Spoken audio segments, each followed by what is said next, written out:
আপনি কি বুঝতে পারছেন না আমি আপনাকে কিছু বলতে চাই? আমার গ্যারেজে কাজ আছে। জনি,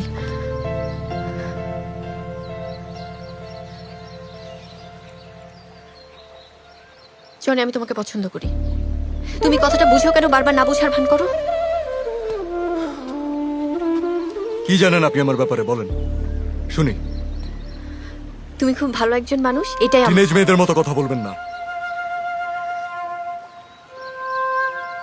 ইউনিভার্সিটি ড্রপ আউট আমি, গ্যারেজে কাজ করি, ফ্যামিলি নাই আমার। কি পাইছেন আপনি আমার মধ্যে? জনি, আমার তোমার সাথে সময় কাটাতে ভালো লাগে, আমার পাখির সাথে টাইম স্পেন্ড করতে ভালো লাগে, আমাদের কাটানোর সময়গুলো আমার কাছে খুব স্পেশাল মনে হয়। কারোর সাথে স্পেশাল মোমেন্ট কাটানো আর সেই মানুষটারে ভালোবাসা এক জিনিস না তিথি। পাখিকে অনেক ভালোবাসেন, পাখিও আপনাকে ভালোবাসে জানি আমি। আর এই কারণে যেদিন ছেড়ে চলে যাবেন সেদিন সবচেয়ে বেশি কষ্টও পাবে। এটাই আমি চাই না। জনি, আমি তোমাদের ছেড়ে যাব না কোথাও, ট্রাস্ট মি। আমি কিন্তু তোমাকে ছাড়া কোথাও যাব না, প্রমিস। এই কথাটা এত সস্তা তিথি এর আগেও একজন বলছে।